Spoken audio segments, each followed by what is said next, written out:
नमस्कार दोस्तों, three teacher education में आप सभी का बहुत बहुत स्वागत है। दोस्तों, आज के इस वीडियो में हम लोग महाजनपद काल के बारे में पढ़ेंगे। दोस्तों, महाजनपद काल क्या है? तो महाजनपद काल छठी शताब्दी ईसा पूर्व के काल को कहा जाता है। दोस्तों, छठी शताब्दी ईसा पूर्व में भारत में राजनीतिक एकता का अभाव था, यानी कि भारत में जो शासन था वो अलग अलग हिस्सों में बँट कर के हुआ करता था और संपूर्ण जो उत्तर भारत था वो 16 स्वतंत्र महाजनपदों में विभक्त था। तो आइए उनका नाम एक बार देखते हैं। दोस्तों, ये महाजनपद थे काशी, कौशल, अंग, मगध तथा वज्जी, मल्ल, चेदी, वत्स, कुरु, पांचाल, मत्स्य, सुरसेन, अश्मक, अवंती, गांधार और कंबोज।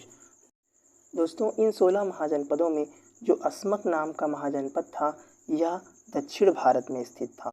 दोस्तों, परीक्षा में पूछता है कि कौन सा महाजनपद ऐसा था जो दक्षिण भारत में स्थित था, तो आपका आंसर होना चाहिए अस्मक। चलिए दोस्तों, इन 16 महाजनपदों को हम एक बार मैप में देखते हैं। तो दोस्तों, भारत का ये मैप है, ये इंडिया का मैप है और दोस्तों ये महाजनपद कुछ इस तरह से बसे हुए थे। ये देखिए ऊपर, और दोस्तों ये गांधार जो है ये वर्तमान पाकिस्तान के अंतर्गत आता है और जो कंबोज है वो भारत और पाकिस्तान की सीमा के एकदम करीब में आता है। और दोस्तों यह लद्दाख का कुछ एरिया और जम्मू कश्मीर के कुछ एरिए के अंतर्गत आता है।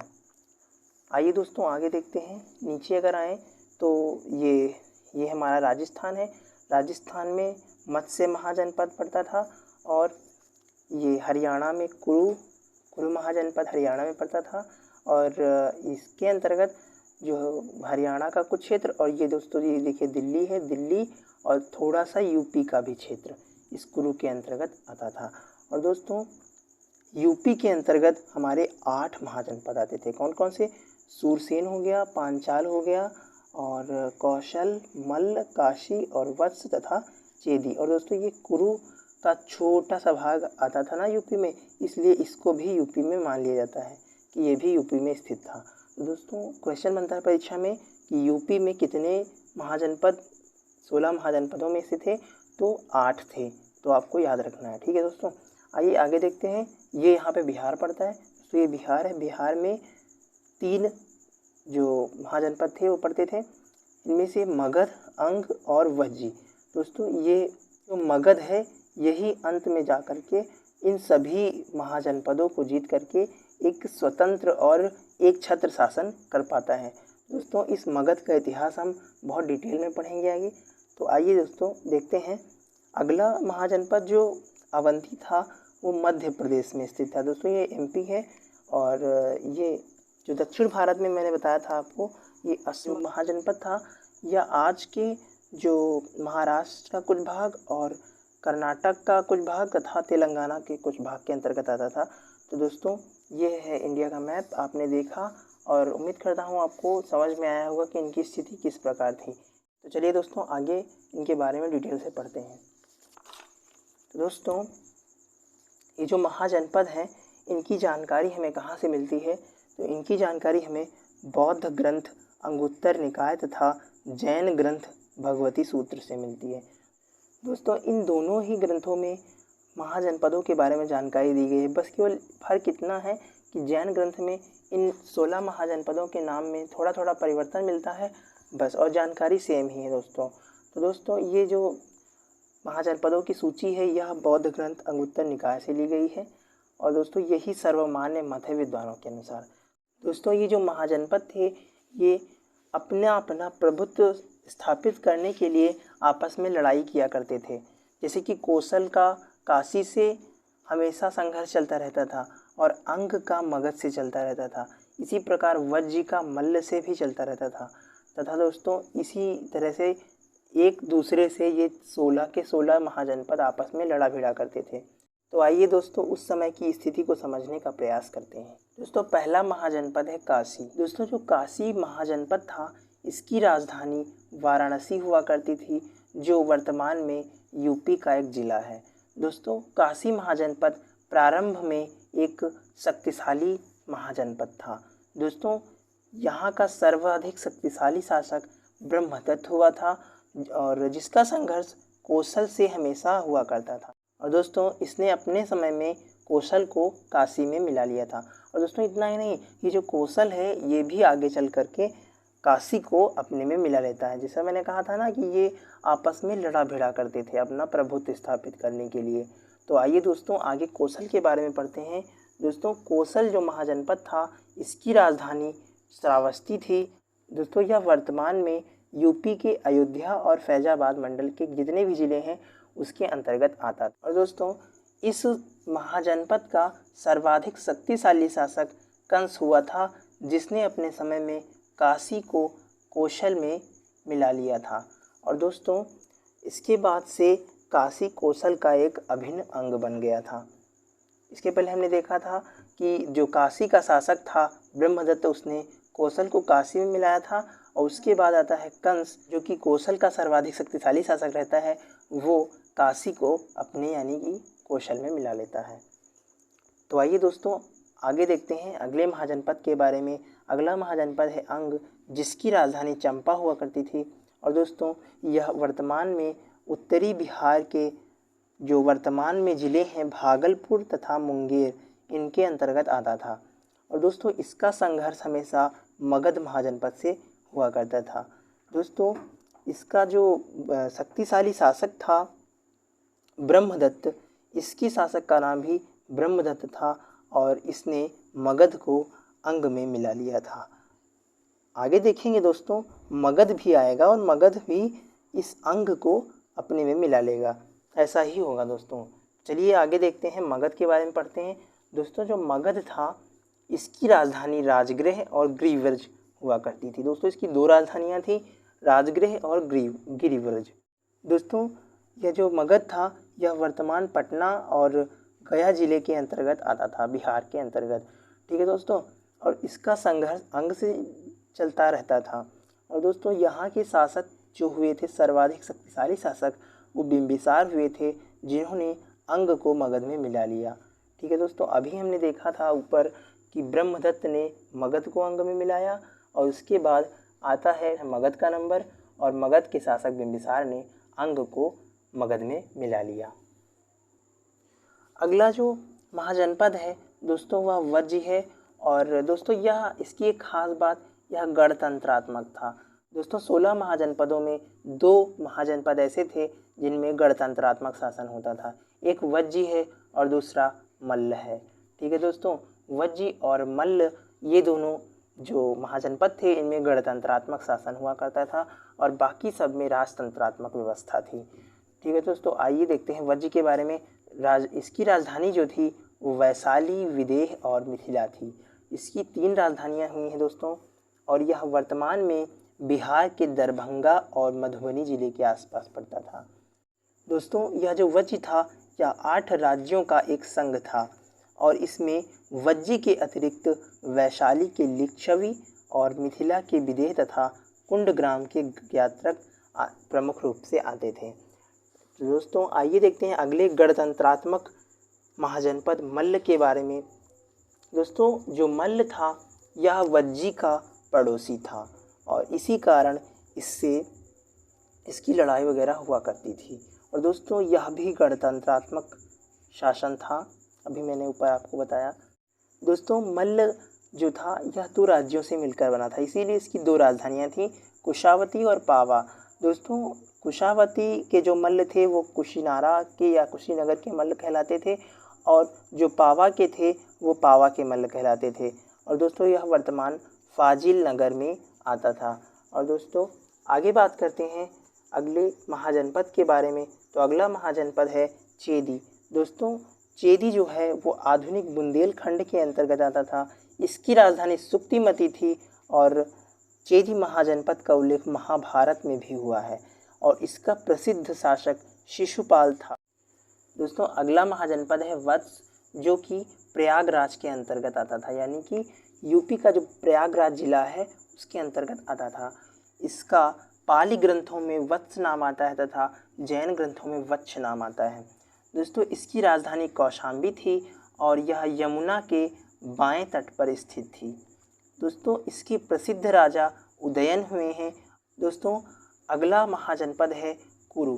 दोस्तों कुरु जो है वो वर्तमान हरियाणा एवं दिल्ली के कुछ भाग के अंतर्गत आता था। अभी मैंने आपको मैप में दिखाया था ना, जो कुरु महाजनपद था वो हरियाणा, दिल्ली और यूपी के कुछ हिस्से उसके अंतर्गत आते थे।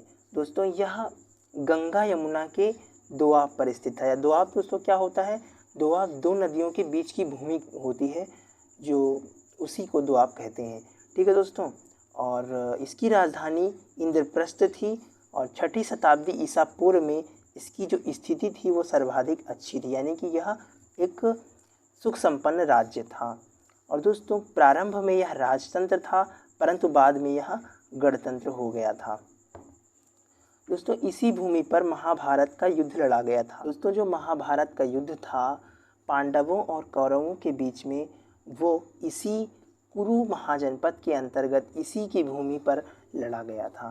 दोस्तों आइए आगे देखते हैं अगले महाजनपद के बारे में। अगला महाजनपद है पांचाल। दोस्तों पांचाल जो है वो वर्तमान पश्चिमी उत्तर प्रदेश के पास आता था। दोस्तों जो इसका एरिया था वो वर्तमान पश्चिमी उत्तर प्रदेश के आसपास आता था और इसकी दो शाखाएं थी, एक थी उत्तरी और एक थी दक्षिणी। दोस्तों उत्तरी पांचाल की राजधानी अहिछत्र थी और दक्षिणी जो पांचाल था उसकी राजधानी कामपिल्ले थी। दोस्तों इस पांचाल महाजनपद का नाम महाभारत में भी उल्लिखित है और दोस्तों यहीं के राजा थे राजा द्रुपद, जो कि द्रौपदी के पिता थे। दोस्तों आपने महाभारत टीवी सीरियल में देखा होगा कि पांचाल नरेश राजा द्रुपद थे, उन्हीं की पुत्री द्रौपदी थी जिनका विवाह पांडवों के साथ किया गया था। आइए दोस्तों अगले महाजनपद के बारे में पढ़ते हैं। दोस्तों अगला महाजनपद है मत्स्य। दोस्तों जो मत्स्य महाजनपद था वो आधुनिक राजस्थान के जयपुर तथा उसके आसपास के क्षेत्रों के अंतर्गत आता था। दोस्तों एक विद्वान हुए हैं डॉक्टर रॉय चौधरी। इनके अनुसार यह राज्य चंबल की पहाड़ियों से लेकर सरस्वती नदी के निकटवर्ती जंगलों तक फैला हुआ था।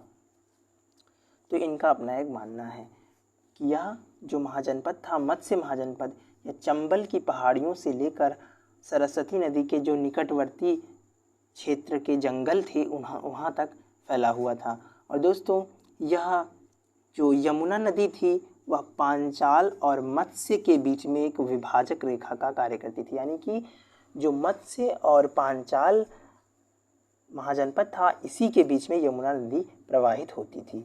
और दोस्तों मत्स्य की राजधानी विराटनगर थी और पांडव जो थे उन्होंने अपना अज्ञातवास इसी राज्य में किया था। दोस्तों आपने देखा होगा टीवी सीरियल्स में जो महाभारत दिखाई जाती है उसमें पांडवों को 12 वर्ष का वनवास और 1 वर्ष का अज्ञातवास दिया गया था।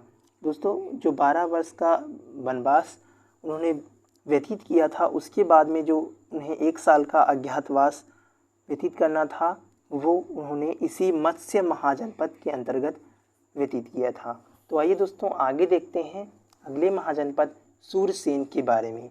दोस्तों जो सूरसेन था यह कुरु महाजनपद के दक्षिण में तथा चेदी महाजनपद के पश्चिमोत्तर स्थित था। इसकी राजधानी मथुरा थी और दोस्तों प्रारंभ में यह गणतंत्र था, परंतु बाद में यह राजतंत्र हो गया था।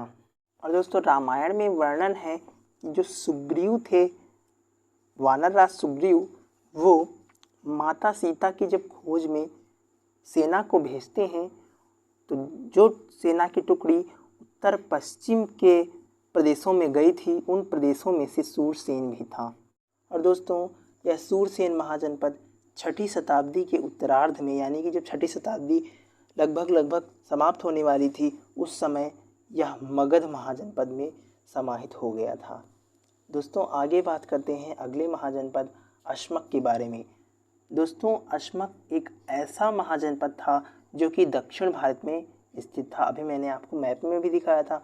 दोस्तों इसकी राजधानी पोताली या फिर पैठन थी। दोस्तों यह गोदावरी नदी के तट पर स्थित था तथा इसकी पहचान महाराष्ट्र की सीमा पर स्थित बोधन से की जाती है।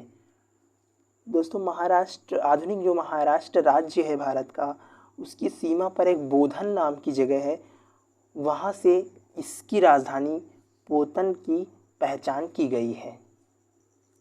दोस्तों आगे बात करते हैं अवंती महाजनपद की। तो दोस्तों अवंती महाजनपद भी दो हिस्सों में बटा था, एक था उत्तरी अवंती और एक था दक्षिणी अवंती। दोस्तों उत्तरी अवंती की राजधानी उज्जैनी थी तथा दक्षिणी अवंती की राजधानी महिष्मती थी। दोस्तों अवंती महाजनपद जो था उसका हमेशा से संघर्ष वत्स महाजनपद से हुआ करता था। और दोस्तों अवंती और वत्स के बीच में एक नदी थी, वेत्रवती नदी, जो कि इन दोनों के बीच में बहती थी और एक विभाजक रेखा का काम करती थी। और दोस्तों ये दोनों नगर जो उज्जैनी और महिष्मती थे, ये राजगृह जो कि मगध की राजधानी थी, वहाँ से पैठन जाने वाले मार्ग पर स्थित थी। पैठन क्या है? तो दोस्तों पैठन जो है वो अभी मैंने पीछे बताया आपको, अश्मक जो महाजनपद था उसकी राजधानी थी। तो दोस्तों यह जो उज्जैनी और महिष्मती थे, ये राजगृह यानी कि मगध की राजधानी से अश्मक की राजधानी के जाने वाले मार्ग के बीच में पड़ते थे। ठीक है दोस्तों, आगे बात करते हैं गांधार महाजनपद के बारे में। दोस्तों आपने एक प्राचीन लेखक और पंडित पाणिनि का नाम सुना होगा, जिन्होंने व्याकरण का प्रथम ग्रंथ अष्टाध्यायी की रचना की है। पाणिनि के अनुसार इस गांधार महाजनपद का प्राचीन नाम गांधारी था। और दोस्तों यह आधुनिक पाकिस्तान का जो रावलपिंडी तथा पेशावर जिला है उसके अंतर्गत आता था।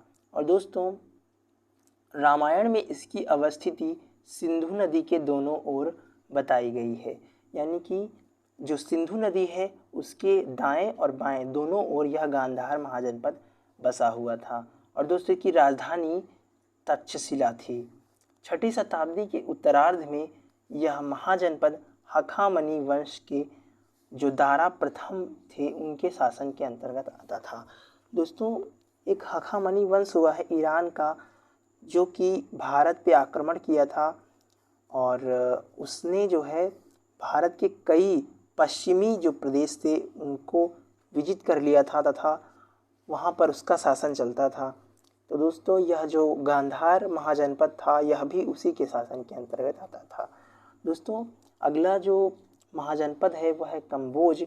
दोस्तों कंबोज जो है यह गांधार के एकदम पास में स्थित था। अभी हमने मैप में भी देखा था कि जो गांधार जो महाजनपद था वो पाकिस्तान में स्थित था तथा कंबोज जो है वो इंडिया और पाकिस्तान की सीमा पर स्थित है। दोस्तों इसकी आधुनिक स्थिति भारत एवं पाकिस्तान की सीमा है। इसकी राजधानी हाटक थी। तो दोस्तों ये थे 6ठी शताब्दी ईसा पूर्व के 16 महाजनपद। दोस्तों वीडियो कैसा लगा अपनी राय कमेंट बॉक्स में ज़रूर दें। अच्छा लगा हो तो वीडियो को लाइक करें, चैनल पर नए हैं तो चैनल को सब्सक्राइब करें। दोस्तों अगले वीडियो में हम लोग महाजनपद और उनकी राजधानी को याद कर रहे होंगे ट्रिक के माध्यम से। तो दोस्तों अगले वीडियो को देखना मत भूलें। दोस्तों मिलते हैं नेक्स्ट वीडियो में, तब तक के लिए नमस्कार, जय हिंद, जय भारत।